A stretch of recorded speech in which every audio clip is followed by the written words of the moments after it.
భూపాల్లో ఒక ట్రాజెడిక్ ఇన్సిడెంట్ జరిగింది ఫ్రెండ్స్. భూపాల్లో వెనకటికి అజ్మేర్లో జరిగినట్టు జరిగింది. ఇది last chit of the day. Minor బాలికలను, కాలేజ్ బాలికలను ఇంటాక్సికేట్ చేసి, అంటే ఇంజెక్షన్లు ఇచ్చి, మత్తు పదార్థాలు ఇచ్చి, వాళ్ళని ఫోర్స్ చేసి, మత మార్పిడి చేసి, రేప్ చేసి, వాళ్ళ ముఖాలను సిగరెట్లతో కాల్చి, బ్లాక్మెయిల్ చేసి, సెక్షువల్ అసాల్ట్ చేసి, ఫోర్స్ఫుల్లీ వాళ్ళని సెక్స్ ర్యాకెట్లలో గుంజి ఇంతగానం చేస్తుంటే కూడా యావత్ భారతావని సైలెంట్గా ఉన్నది. ఏ మెయిన్ స్ట్రీమ్ మీడియాలో ఈ భూపాల్ 2025 ఇన్సిడెంట్ అనేది రికార్డ్ కాలే. మీరు కొట్టరు గూగుల్లో, ఏడ కూడా కాలే. నా అజ్మేర్లో 1993లో ఒక ఇట్లాంటి స్కాండలే జరిగింది. ఇవాళ భూపాల్ 2025లో ఇదే జరిగింది. నేహా కర్ణాటక కేసే తీసుకోండి, శ్రద్ధ వాకర్ కేసే తీసుకోండి, అంకితా సింగ్స్ మర్డర్ కేసే తీసుకోండి, హండ్రెడ్స్ ఆఫ్ సూసైడ్ కేసు తీసుకోండి. ఇవన్నీ కేవలం ఒకరోజు మాట్లాడుతున్నారు, తర్వాత అందరూ మర్చిపోతున్నారు. ఇది మొత్తం చేసింది ఎవడో కాదు, ముస్లిం మతానికి చెందిన Farah Khan led gang operating in Bhopal. Mainly Hindu minor బాలికలను టార్గెట్ చేసి, ఫిల్మింగ్ చేసి, ఫోటోలు మార్ఫ్ చేసి, చిత్రీకరించి, బ్లాక్మెయిల్ చేసి, వాళ్ళకు మత్తు పదార్థాలు ఇచ్చి సెక్స్ ర్యాకెట్లకు గుంజుతున్నారు. ఈ మహిళల ఫోటోలు నేను పెట్టలే, సోర్స్ ఎన్డీటీవీ నుంచి తీసుకున్నా. వీళ్ళందరికీ ధర్మం దూరం మాట, దేశంలో న్యాయం దొరుకుతుందా అని చెప్పి నేను అడుగుతున్నా. సేమ్ గట్లాంటి ఘటననే ఫ్రెండ్స్ ఒకటి మీరు గుర్తుపెట్టుకోవాలా. ఇవాళ ఫిట్జీల ఫిట్నెస్ ఎంత ఉంది చదివేది, అట్లనే మన వీబీఐటీ కాలేజీలో ఏం జరుగుతున్నది, ఈ రెండిటి మీద కూడా మనం తెలంగాణలో మాట్లాడదామా వద్దా? లేదనంటవా ఇవాళ కేవలం మార్ఫింగ్ ఫోటోలకు అండ్ వీడియోలు తీసుడికి వీబీఐటీ కాలేజ్ పరిమితం అయిపోయింది.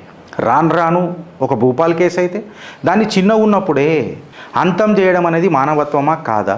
రక్షక బలగాలు పోరలను కంట్రోల్ చేయడానికి పోలీసు వాళ్ళని వాడుకుంటారా, లేకపోతే లా అండ్ ఆర్డర్ని కంట్రోల్ చేయడానికి పోలీసు వాళ్ళని వాడుకుంటారా అనేది ఒక పెద్ద ప్రశ్న. చదువుకునే పుస్తకాలు కనబడాలా, లైబ్రరీ కనబడాలా, లేకపోతే ల్యాబ్లు కనబడాలా, రాసుకునే పెన్నులు కనబడాలా, చదువుకునే పుస్తకాలు కనబడాలా? ఆడ కాకి పోలీసు డ్రెస్సులు ఎందుకు కనబడుతున్నాయి వీబీఐటీ కాలేజీలో అంటే ఎవడు మాట్లాడతలేడు. నేను ఇలా తల్లిదండ్రులను అడుగుతున్నా, వీబీఐటీ గ్రూప్ ఆఫ్ ఇన్స్టిట్యూషన్స్, విజ్ఞాన భారతి గ్రూప్ ఆఫ్ ఇన్స్టిట్యూషన్స్లో మీ పోరలను మీకు సిగ్గులు శరాలు ఉన్నాయా జాయిన్ చేయనీకే అని అంటున్నా. 2 సంవత్సరాల క్రితము మార్ఫుడ్ ఫోటోగ్రాఫ్స్ దొరికినాయి. ఇదే కాలేజీలకి ఎందుకు దొరుకుతున్నాయి? యాజమాన్యంకి సోయి ఉన్నదా అని అడుగుతున్నా. ఆ రోజు మీ ముంగటనే నేను గంగిడి మనోహర్ రెడ్డికి ఫోన్ చేసిన, అయ్యా మళ్ళీ నేను చిత్రగుప్తు నుంచి గిరీష్ మాట్లాడుతున్నా, మళ్ళీ దీని మీద స్పందిస్తావానంటే పెట్టేసి మళ్ళీ దాని తర్వాత ఫోన్ రాలేదు. తర్వాత చేసిండు అనుకుంటా, నాకు ఏదో మిస్డ్ కాల్ వచ్చింది, మళ్ళీ నేను రిటర్న్ చేసిన సార్కి, ఎత్తలే. మళ్ళీ దాని తర్వాత నేను మెసేజ్ కూడా పెట్టిన, సరే was on a live show, I just missed your call, can we speak అని చెప్పి మళ్ళీ కూడా పెట్టిన. ఇంతవరకు రిప్లై లేదు. మళ్ళీ వీళ్ళు పొలిటికల్ పార్టీలలో చలామణి అవుతారు. వీళ్ళు ఒక నిరుపేద కుటుంబం నుంచి వచ్చి ఇంత పెద్దగా అయ్యి, అంటే వాళ్ళ మెటికులస్ ప్లానింగ్ అంటే స్కెచ్ చేస్తే వాళ్ళ జీవితాన్ని ఇట్లా మలిపేసిన వాళ్ళు, మంచిగా సద్మార్గంలో తీసుకొచ్చిన వాళ్ళు ఈ స్కెచ్ పోరలకు ఈ రకంగా చేస్తారా? ఫిట్జీలో కూడా జరిగింది అట్లాంటి ఘటననే ఫ్రెండ్స్. ఒకటి మీకు అర్థమవుతుందో లేదో నేను చెప్తున్నా కానీ, ఎన్ఫోర్స్మెంట్ డైరెక్టర్ ఒక స్వీపింగ్ ఇన్వెస్టిగేషన్లో బయటపడ్డది ఏందనంటే 250 crore స్కామ్ బయటపడ్డది. అలా ఫిట్జీలో 250 crore స్కామ్ బయటపడ్డది. ఇది ఏందనంటే సుమారు 15,000 మంది స్టూడెంట్స్ని ఇలా రోడ్డు మీదకి తీసుకొచ్చింది ఈ స్కామ్. ఒక రెప్యుటేటెడ్ కోచింగ్ ఇన్స్టిట్యూషన్ 250 కోట్ల స్కాము, సుమారు 1500 మంది పోరల జీవితాలు ఇలా తాకట్టు పెట్టి అకాడమిక్ ఇయర్స్ 2025, 2026 అండ్ 28-29 పోతుంది అని అంటే వాళ్ళ promises are under delivered in the educational services. విద్య అనేది ఒక పవిత్ర పావనమైన ఒక సేవ, దాన్ని కమర్షియల్ చేసి పెట్టారు. Whether it may be FIITJEE, VBIT or whether it may be corporate schools or colleges. యాజమాన్యానికి ఫీజులు కలెక్ట్ చేయడం అనేది ఒక పెద్ద ప్రయారిటీ. కాకపోతే పోరల జీవితాలు ఇప్పుడు ఏంది మళ్ళా అని చెప్పి మాట్లాడుతున్నారు కొంతమంది. ఒక ఆయననేమో ఫోనే ఎత్తాడు గంగిడి మనోహర్ రెడ్డి. మళ్ళా మహిళలకు ఇంత పెద్దగా జరుగుతుంటే మహిళా మూర్తులు తెలంగాణలో ఎవరు మాట్లాడతలేరు, అది ప్రాబ్లం నాకు. సీమ్నెత్తురు వేసుకొని వస్తారు కదా బయటికి, మళ్ళీ వాళ్ళని అందరినీ మనం పిలిపియాలి కదా.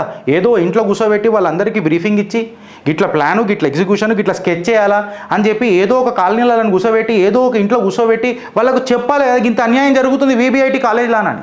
ఎవరు చెప్తలేరు. మందికి మాత్రం స్కెచెస్లు వస్తాయి, రాజకీయాల ఎత్తుగడలు వస్తాయి, ఫీజులు కలెక్ట్ చేసుకున్నట్టు వస్తుంది. ఏమయ్యా వీబీఐటీ మేనేజ్మెంట్ని అడుగుతున్నా నేను. మళ్ళీ ఇలా వీబీఐటీ కాలేజే కాదు, ఆ యావత్ సంస్థలలో మన పిల్లలను చేర్పిద్దామా అని అడుగుతున్నా. ఈ ఆరోపణలపైన మేనేజ్మెంట్కి సిగ్గుశరం ఉందా మాట్లాడాలి కదా అని అడుగుతున్నా. ఇలా ఫిట్జీలో 250 కోట్ల స్కామ్, ఎడ్యుకేషనల్ సర్వీస్లకు వచ్చిన పైసలను వీళ్ళు డైవర్ట్ చేసిరట పైసలు మొత్తం. Classic example of money laundering case కింద బుక్ చేసింది. ఏప్రిల్ 24కి ఎప్పుడైతే ED FIITJEE premises Delhi, Noida, Gurgaon raid చేసిందో 10 లక్షల క్యాషు, బంగారము 4.8 కోట్ల బంగారం దొరికిందంట. ఇంక్రిమినేటింగ్ డాక్యుమెంట్స్ దొరికినాయంట, డిజిటల్ రికార్డ్స్ దొరికినాయంట.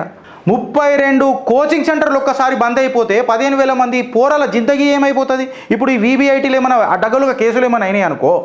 అయినా నేను వీబీఐటీని ఏమని అడుగుతున్నానంటే, అసలు కంప్లైంట్ ఇచ్చిన పోరల మీద మీరు బందీ చేస్తారా? అసలు వార్డెన్కి మేనేజ్మెంట్కి ఏం సంబంధం అని అడుగుతున్నా. ఆమెను కాపాడే తత్వం ఎందుకు చేస్తున్నారు? దూత్ కా దూత్ పానీ కా పానీ సత్యమేవ జయతే అని ముంగట రావాలి కదా.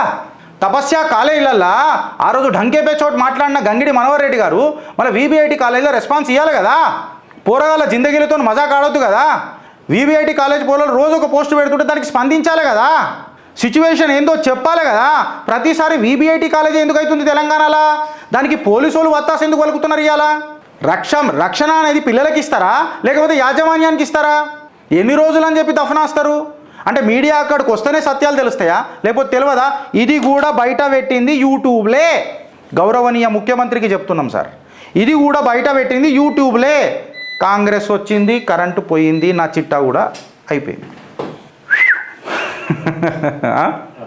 ఇక కరెంటు పోయింది కదా, ఇంకేం చేయగలుగుతాం? ఆలోచిస్తారా ఫ్రెండ్స్? అనుభవిస్తారా? భారత్ మాతాకి జై.